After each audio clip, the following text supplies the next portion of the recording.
Okay, so this is the original demo from 2009 for Where the Sky Ends. All of these guitars, everything you see here, all the bass, everything is from the original recording, the original demo, and a lot of this stuff obviously made its way onto the final album. So starting off with these clean guitars here.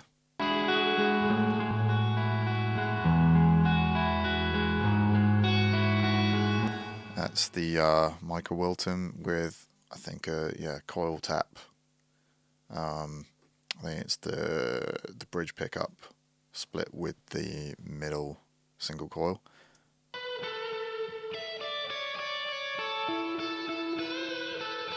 And all of these guitars, as well as all of these ambient guitars here, they're all stereo tracks for some reason, and all of these ambient guitars, these were all recorded with the Pod 2, you know, like the classic kidney bean shaped pod, which Metal Hoppo, as many of you might know from this channel and stuff, now owns. I gave that to him a while ago because I had no use for it, even though it's played a big part in a lot of soloist history. I think I was using it, even on Dormant Heart, to be honest.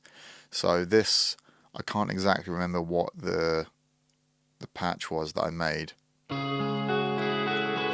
don't know if it was like an AC30 sort of thing where it already has a bit of a single coil sound to it, even if you're just using like a regular humbucker bridge pickup or something.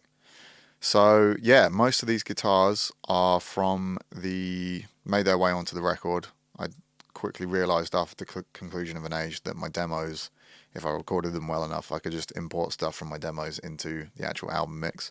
So this goes throughout the entire track, these 4 guitars. Now these ones, I don't know if they're backwards. Yeah.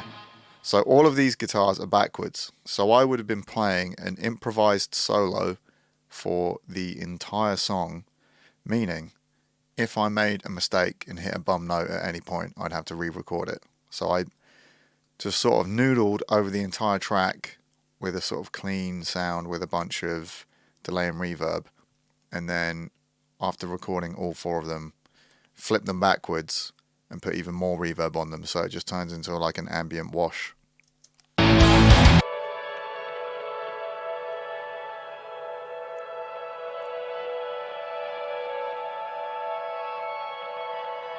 And that's a technique that I've done a lot in the past, and then more commonly you'll be very familiar with this sort of ambience that I do.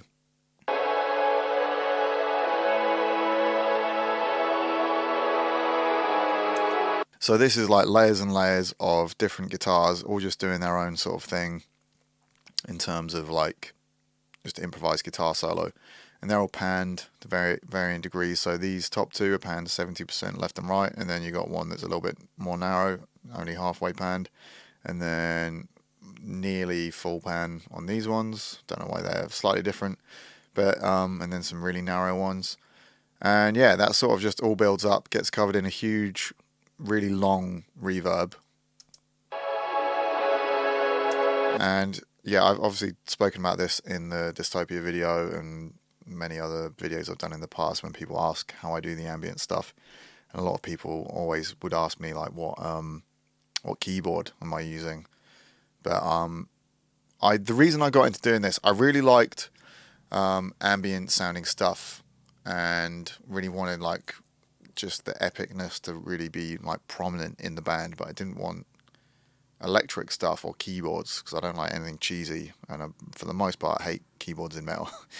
But, so I wanted it to have like some epic ethereal ambience, but do it in an organic sounding way. And by organic I mean like a guitar with like loads of effects and reverb, as opposed to like just a synth. And that was my thought process at the time anyway, back in 2008. Actually, no, when I started doing this, it was 2005. When I say this, I mean this sort of like ambience that I'm talking about over our songs. And a big part of the inspiration for this side of things was the Misery Signals debut record of Malice and the Magnum Heart, and that was produced by Devin Townsend. And the first track, A Victim, a Target, just has this just wall of just ambience, and I hadn't really heard anything like it at the time, especially for, you know, like a hardcore / metalcore band, and it was so cool. And I was just like, I love ambient texture. I want people to feel like they're like in our record, and there's like this expansive scope and it's cinematic, but I don't want to use keyboards because I don't like keyboards. So that's when I sort of developed this technique of just layering up loads of guitars, just improvising, and just putting a huge long reverb on all of it. So I've no idea if that's what Devin Townsend did on the Misery Signals record. I think there's all sorts going on there. There's probably synths, vocals, guitars, all of it. I just wanted to sort of do it in my own way. And, you know, maybe I'm not the first person to do this, but I sort of just developed this technique on my own, just from experimenting and playing around. So this is just the bass. I've just remixed this. I've split this into 2 tracks. I've got the Dark Glass and then a mid-range one just going into a bass group. It wasn't the best sounding bass tone. It's a bass DI, so yeah, it's not too great. These guitars are...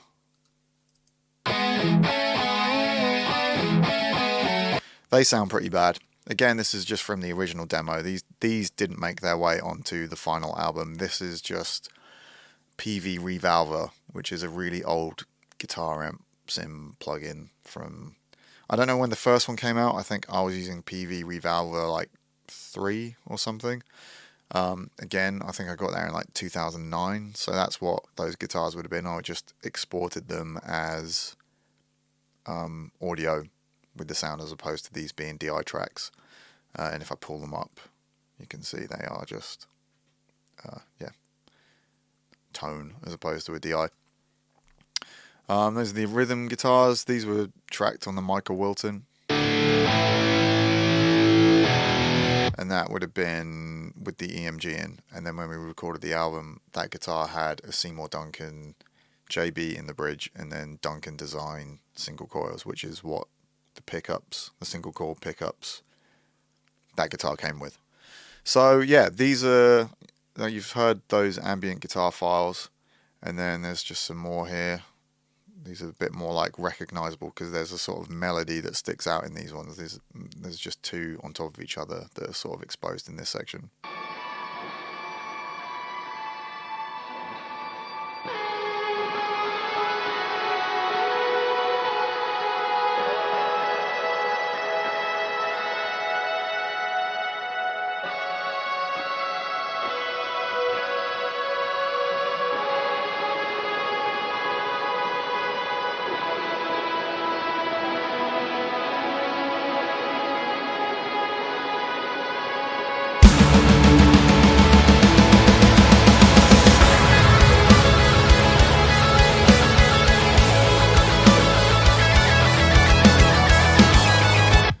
Yeah, got a bunch of strings here.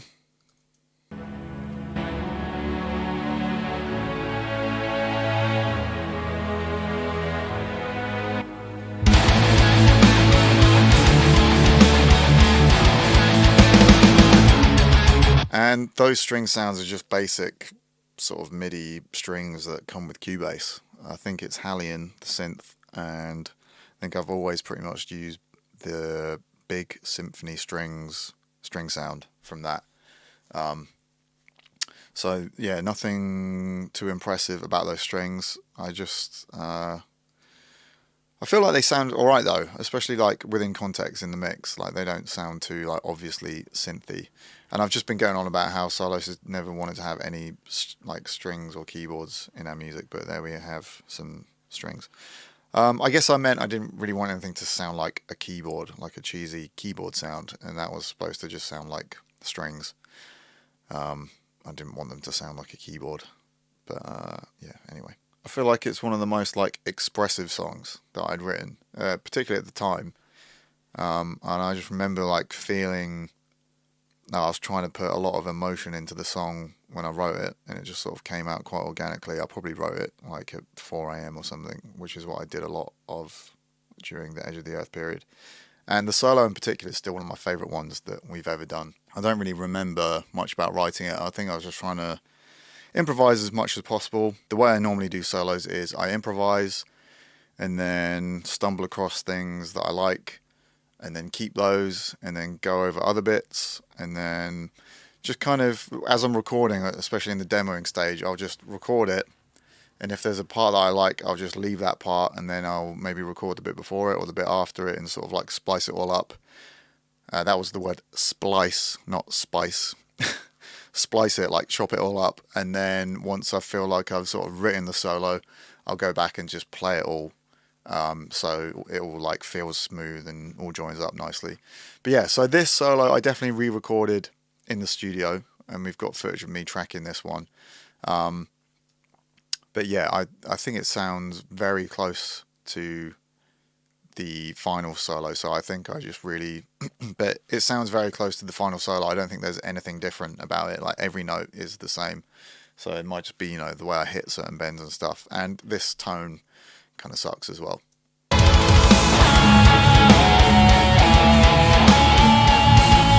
And the reason there's a duplicate of a lot of these is I'm using something called track spacer, which I have no affiliation with. But basically, if I put it on my rhythm guitars, instead of ducking the guitars down during a guitar solo, ducking the rhythm guitars down, this will literally just carve out the area that the guitar solo is occupying in the frequency spectrum. So I can show you just, if I solo this one is being sent to the sidechain of track spacer. So you won't be able to hear it, but you'll see this is what the solo is doing. I mean, if I play this one.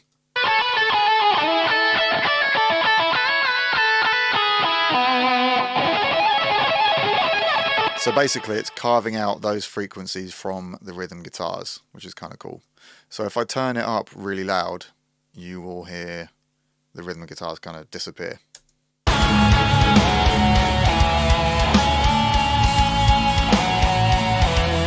Or all that's left of the rhythm guitars is like the like woomphy low end, because the solo isn't occupying any of that frequency range.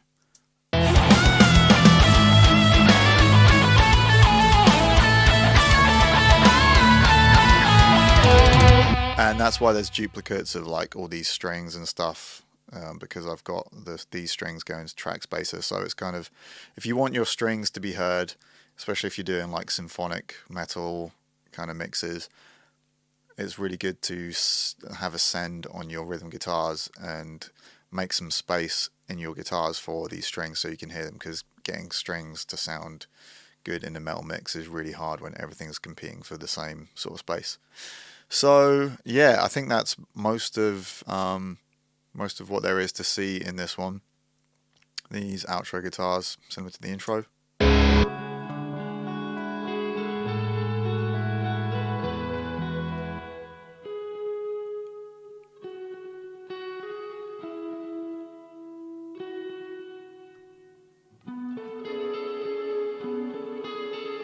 It's with a bit of the ambience.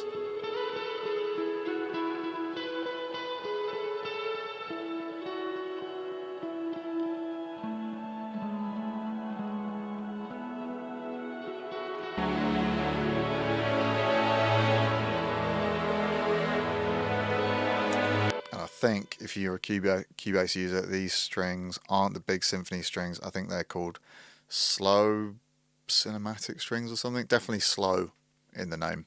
I can remember because I've used these tons in the past. Yeah, I've never really been big on like sample libraries and buying like different contact instruments or like damage synths, all that kind of stuff. Even all the kind of electronic stuff I did in Architects, I would always kind of like to just make my own sound. So like either record weird samples, like there's this like pounding kick drum in Animals by Architects, which is just myself beatboxing. I just took one sample of me beatboxing, then distorted it. Or I'll just take really generic, maybe not generic, but just stock sounds from Hallion in Cubase and then just mess with it and use plugins like Little Alter Boy and stuff just to make it sound messed up and different enough. So I just kind of enjoy making my own sounds and making that stuff my own, as opposed to just loading up Damage or just some other synths and buying all these like sample libraries. I'd rather kind of make my own sounds, or make my own sounds with like limited options, which is always fun. So anyway, yeah, I think that's pretty much all there is to see for this one. Again, this is like an important song for me. I just feel like I put a lot into this one. Just had like a strong connection to it musically. So it's always been one of my favorites, and still, yeah, one of my favorite guitar solos we've done as well. So yeah, hope you enjoyed it, and I'll be posting the stems and some files for this one on Patreon at some point as well.